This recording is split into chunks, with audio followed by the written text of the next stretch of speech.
God damn it. What a way to start the new year. At this rate, I'll be dead by Easter. Quiet down, Agent Jones. You're on the clock. Quiet down? Ha! You have any idea what you've done? I'd be half naked in Havana right now if you hadn't shown up. Soaking up some rays, surrounded by a harem of bikini queens, a mojito in one hand, and a seafood-slathered Havana-style pizza in the other. What did I do to deserve this? Does God hate me? No. The Regional Bureau Chief merely issued a special order. Oh. Yeah. How could I forget? A special order to rob me of my well-deserved vacation. You want pizza? I'll buy you some pizza. You can find that junk anywhere. Whoa! Hey! Hold on a minute. What did you just say? Pizza is not junk. Pizza is a sacred food, bestowed upon us by God Himself. You need to apologize right now. This is sheer blasphemy. Apologize to who? Pizza or God? Ha ha! You think you're so clever. Maybe if you'd eaten pizza this morning like a decent person, you wouldn't have cut your finger. I only cut my finger because I couldn't find a left-handed can opener at the hotel. Normally, I would never make such an amateur mistake. Oh, really? Well, if you want me to get into gear, then just feed me some pizza, okay? We must act unfaithfully and abandon our ideals again and again. We cannot advance from one period of life into another without causing these pains of treachery. Nietzsche, again, please spare me, before my ears start to bleed. Ever since the moment you got here, it's been nothing but Nietzsche quotes. The worst enemy you can meet will always be yourself. I said knock it off. I prefer pizza to philosophy. Want me to dial the number for you? Come on, Agent Jones. It's time to get serious. Your 4.5 years of hard work are finally about to pay off, and all you're focused on is this nonsense? Pizza isn't nonsense. Quiet. As you wish, Mother. My lips are sealed. Happy now.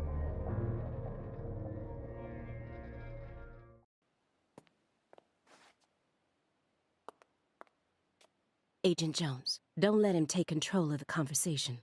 The moment you let your guard down, he'll strike.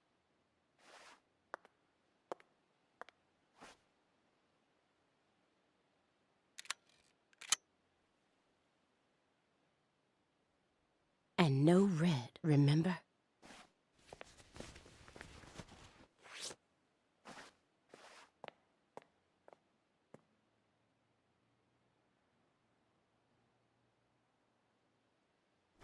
It's open. Come on in.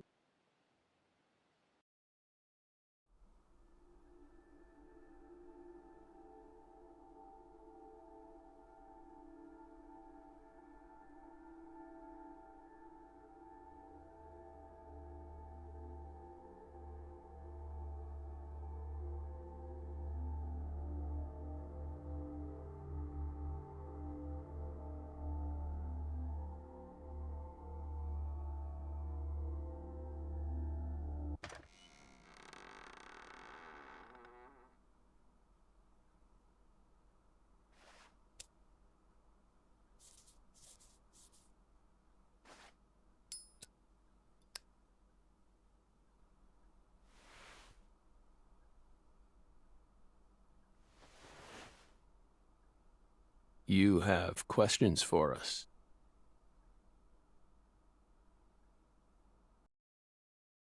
That's why you're here, isn't it?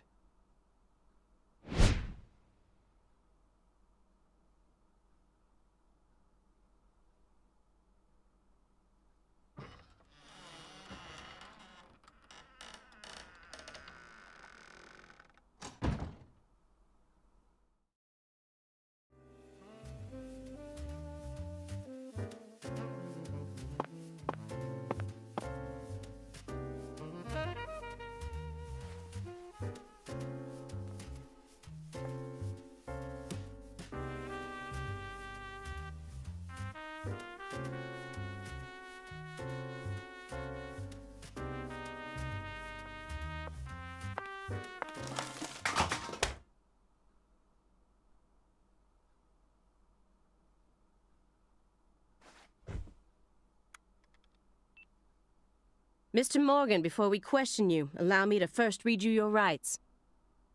Anything you say may be used against you in a court of law.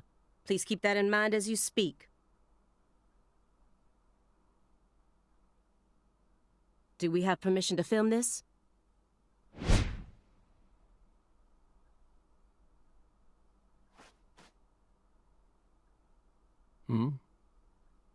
Don't worry, my fairy. They're free to do whatever they like. Something wrong, Mr. Morgan?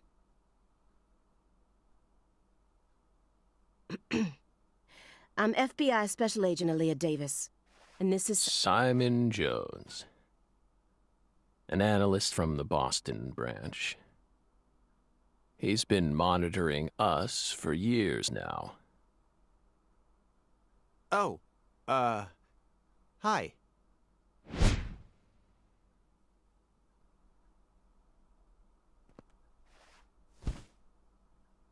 Seriously. A Southern belle and a lonesome loser who can't catch a break.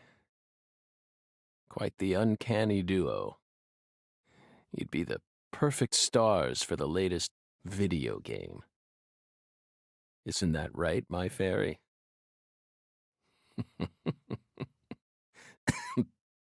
How many years has it been since someone came to chat with us? Oh, but don't ask me about my fairy. That's a private matter. It's hard to tell what he's thinking, but my eyes can't be deceived. If he's hiding something, it'll come out in his face.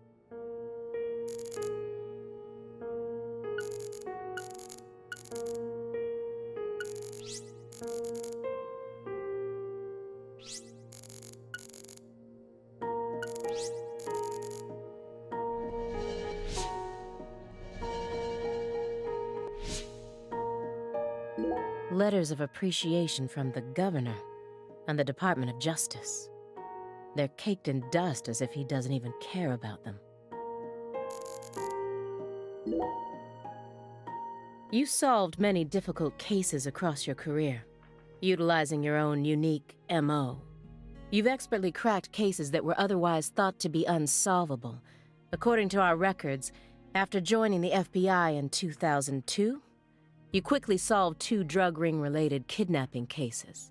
In 2003, you solved the inside-out flesh skinner case in the suburbs of Pittsburgh. In 2004, the Jeffrey Dahmer wannabe case in Milwaukee. And also the stuffed human collector case in St. Louis that very same year. Then, in 2005, you coincidentally happened to solve the Lise Clarkson murder case while on vacation. You went on to solve many other cases after that, all of them seemingly inexplicable. Did you really solve these cases all on your own? There are no records of you using a wide-scale investigative team or working with anyone else. How did you ever accomplish such monumental feats all by yourself? It was all thanks to our talented partner. Partner. The FBI files show no record of you ever working with a partner. Do you mean you worked with some sort of unofficial partner or an outside confidant? Our partner is our partner. We've always worked together. Besides, Belle, you're forgetting one important thing. After the St. Louis case, we stopped by a diner on our way home and caught Thelma and Louise, two highly sought-after fugitives.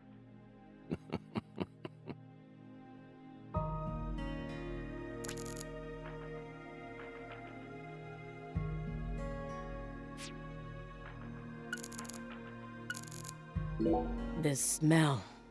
It doesn't surprise me at this point, but it'll be problematic in court if they decide his testimony is unreliable. I won't get another chance to talk to him face to face like this. I need to get him to stop smoking that for a bit.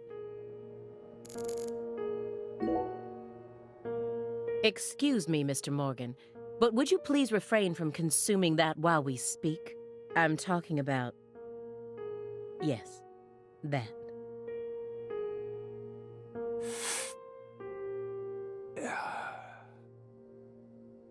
You don't need to worry about us. Don't get in our way and we won't get in yours. Unfortunately, questioning doesn't work like that. Our data needs to be consistent. Now please put out that stinking indulgence right this minute. What if we say no? Then I'll put it out myself, using force. Whoa, whoa, Aaliyah! This is Morgan's house. Besides, it's legal in Massachusetts for individuals to consume cannabis in the comfort of their own homes. And I mean, come on. It's medicinal. Exactly. Francis Zach Morgan.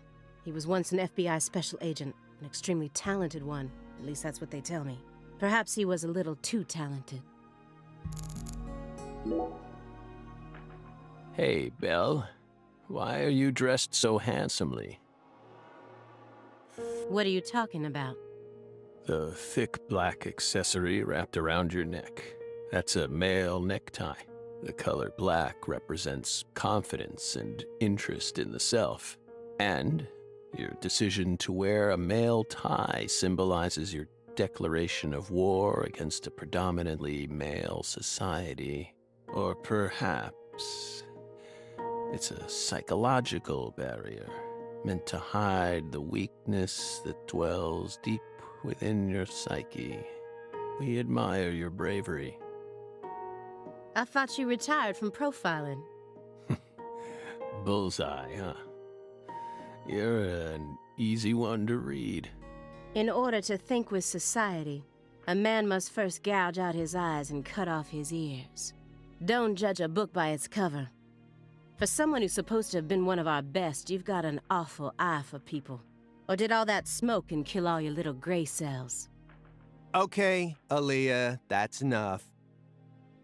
She's smart, but she's also more of a shrew than she lets on. Agent Jones, that's sexual harassment.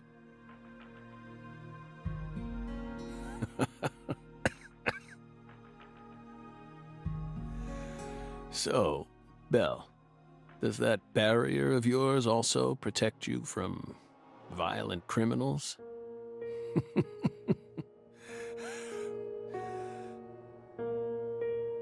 He's more dangerous than I thought. I can't read him. I'll just have to assault him head-on with questions then. First, I'll try using the files on the table to shake him up. Stage 4 progressive malignant tumor. How do humans behave when they know death is just around the corner? And what if that human is also a high-functioning sociopath?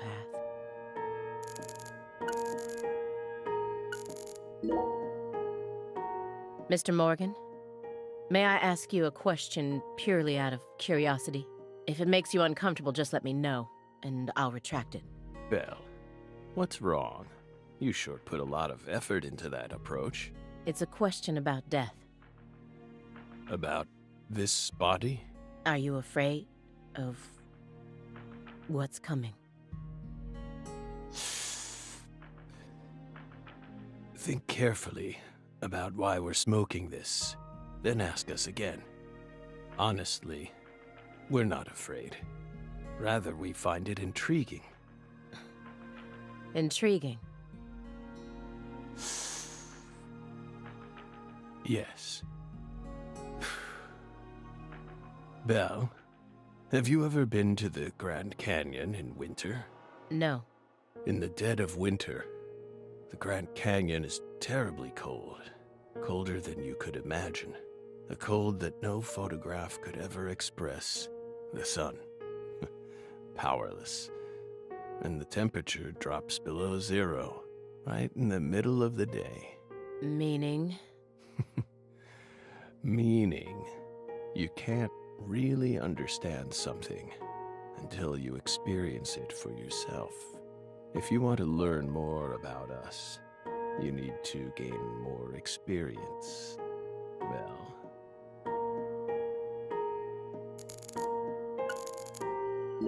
An ornate antique chessboard. Looks like he stopped halfway through the game. But who was playing with him?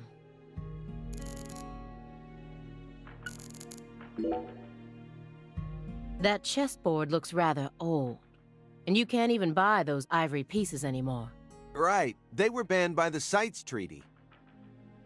that was made in France in the 1900s.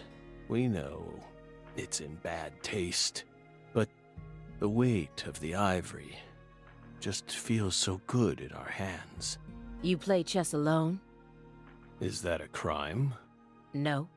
But it's a hard game to enjoy when you're all by yourself. He's probably just replicating famous games, or trying to solve problems from a chess workbook. Right, Morgan? I may not look it, but I'm actually a bit of a chess nut myself. When I was in school, I used to pore over every issue of Chess Life, the magazine published by the U.S. Chess Federation. Well, unfortunately, your guess is completely wrong, Agent Jones. He isn't replicating a famous game, nor is he solving workbook problems. There isn't a single chess book to be found in this apartment. And I didn't find any chess-related websites in his internet history. He was simply playing chess. All alone. So, what's wrong with that, Belle? I don't understand it. How could a single human being seriously play as both sides? You just publicly confessed to stealing personal data. Seems like that's a much bigger problem. Oh no. Everything was done in a perfectly legal manner. We simply happened to intercept a handful of data being sent out from an unknown origin. Ooh, now she's really trying to scare us. Did you hear that, my fairy? Serious nightmare fuel.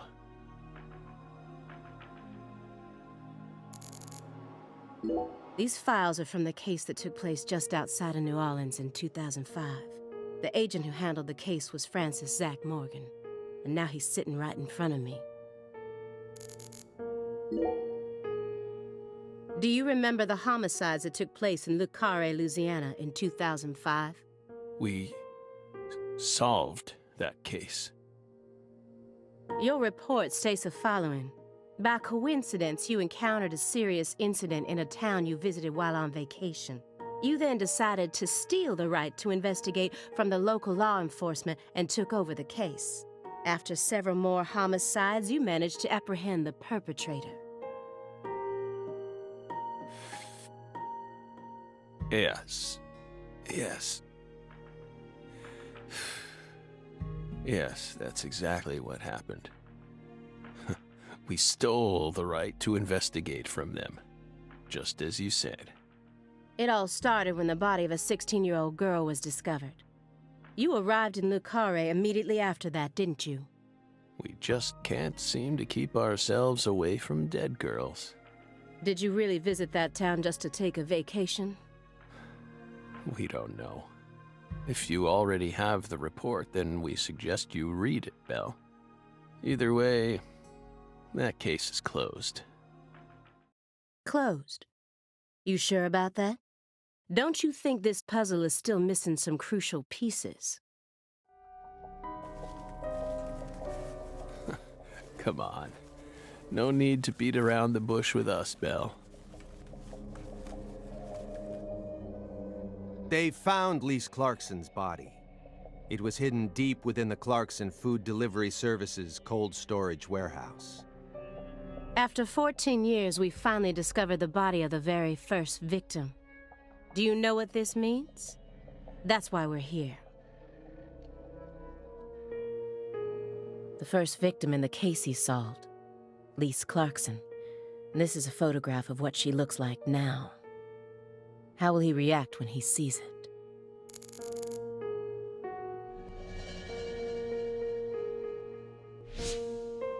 The body that went missing for 14 years was suddenly discovered frozen in a warehouse. This is some kind of message from the victim to us. We're pleased that her body turned up. Deeply pleased. You claim to have closed this case, but now a lost body suddenly surfaced. Aren't you curious about the details? Body or not, we already solved that case. Lisa's body can't change anything now. And it certainly has nothing to do with us. I suspect the body was stored there rather than abandoned, due to the unnatural state it was found in. She was found frozen in a storage unit. Therefore, she looks exactly the same as she did when she disappeared. In fact, she's in such good condition that we can even determine the murder weapon and cause of death. Well, good for you.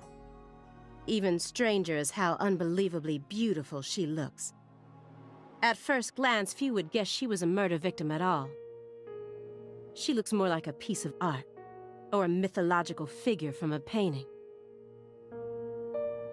This keeps getting better and better. Better and better? Isn't that right, my fairy? A corpse as beautiful as a goddess. Sounds just like our story. Yes. Yes. That went okay. Now I'm sure that Morgan's hiding something. I may be able to get what I want if we go deeper into the documents.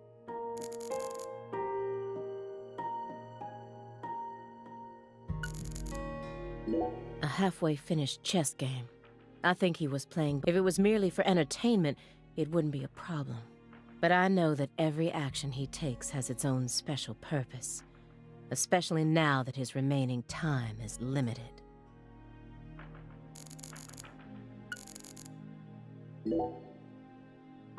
Who is it?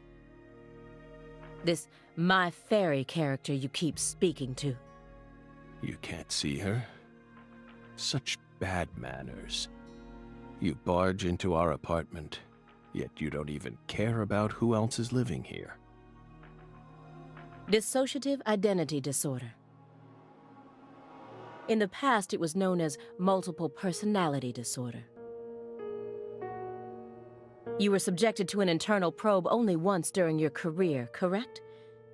They suspected that you had DID, but you denied it, and no problems arose during your test.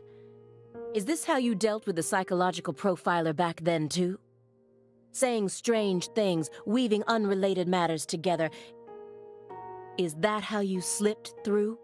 You're free to draw your own conclusions, Belle. But my fairy clearly exists. She's been sitting right there, on your lap this entire time. Hey! Stop it! No violence allowed in here, Belle. Wouldn't want to scare my fairy, now would we?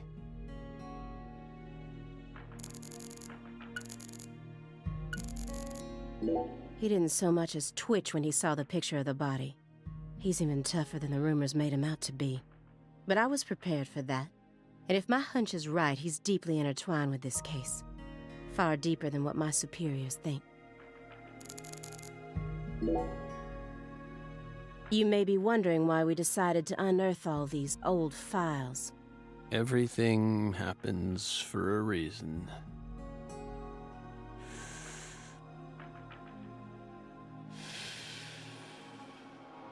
The moment Lise Clarkson's body was found, we did the best we could to start our own local investigation.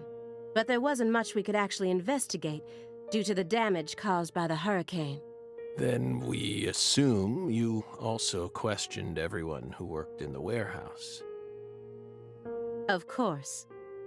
We questioned all the Clarkson Food Delivery Services employees who staffed the warehouse and its owner, but we still have yet to obtain any key testimonies. Par for the course with a 14-year-old case, if you ask me.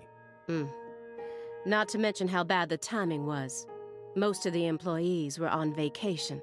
So, you gave up on the investigation and came to see us instead.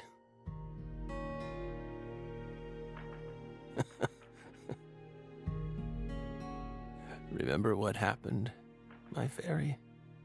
That warehouse. That man. So incoherent. Such a pain. Hey, are you talking about the guy who managed the vault where Lisa's body was found? Yeah, I think he started working there in 2005. Remember, Aaliyah? You said he was a pain to deal with, too.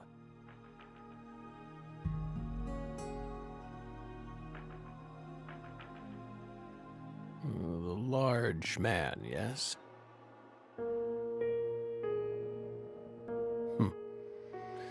No need to answer. If you don't want to. I'm sure you've already put him under surveillance. Textbook FBI protocol. The person who originally admitted this report was his superior, Robert Abrahams, current chief of the Boston branch. According to Chief Abrahams, Morgan's got his own modus operandi. It's not something that others should interfere with. Well, Chief, look what that's gotten us into now. Isn't there someone else you should have talked to before coming to us? Such as... We were unable to reach Patricia Clarkson. You look surprised. I thought you already knew. After all, you visited Louisiana last week.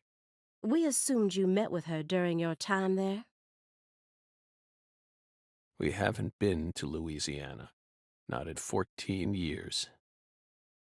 Is that so? We've been right here in our apartment this entire time. That man is our witness. Aren't you, Simon? He's right.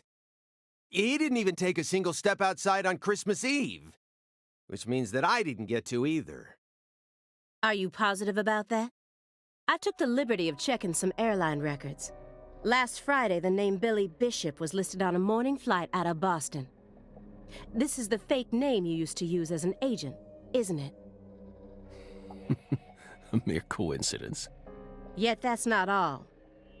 That evening on the same day, a man with a large scar on his forehead allegedly purchased an '89 Cadillac from a small used car lot in Le Carré.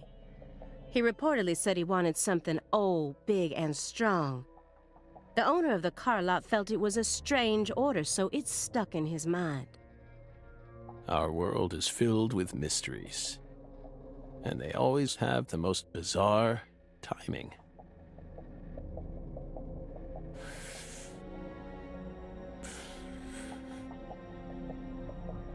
Incidentally, on the following day, an identical Cadillac was taken to a scrapyard in Trenton, New Jersey. You can find that type of car anywhere. Isn't that right, my fairy?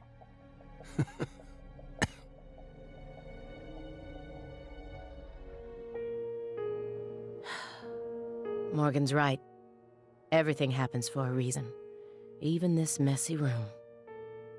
There must be a reason for it. Especially when it comes to those strangely tidy spots. They're practically begging me to question them.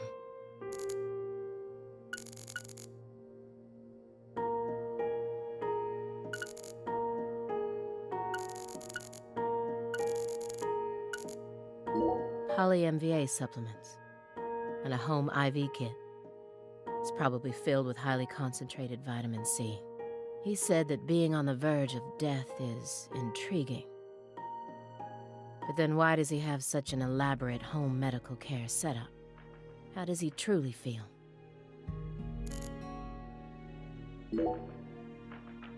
Do you like fresh vegetable juice?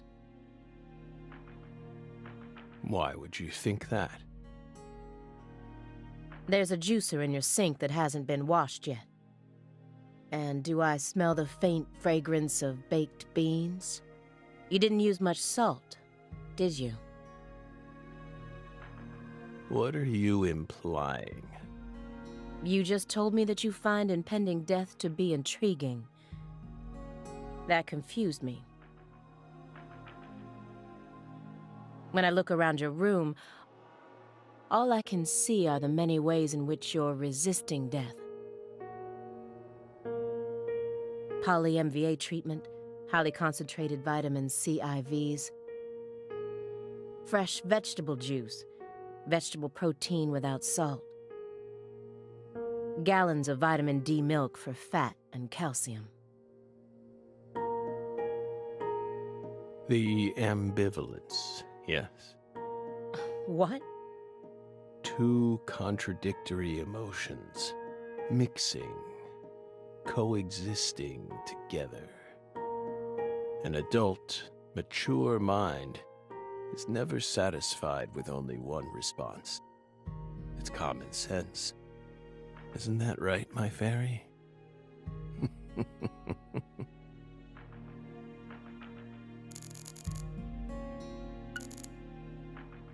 DVDs are all over the place. I know that he's a shut-in, but this still seems like way too many for one person. And I've never heard of any of these titles before.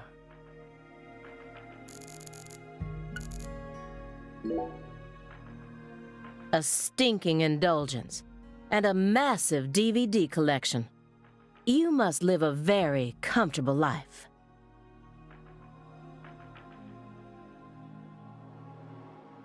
We're retired, remember?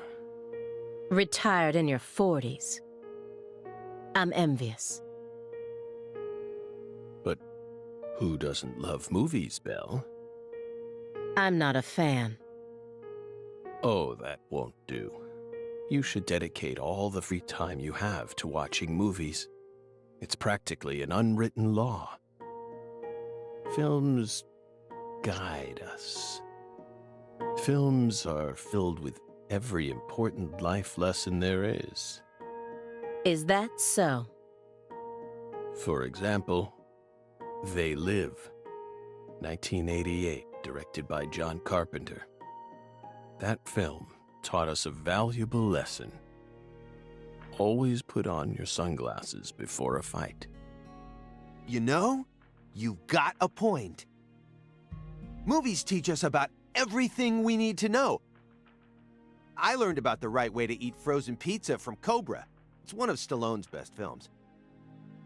Before that, I wouldn't be caught dead trying to eat frozen pizza. I thought it wasn't fit for human consumption. But that film changed my life. Simon, that has nothing to do with the film. You're just talking about pizza.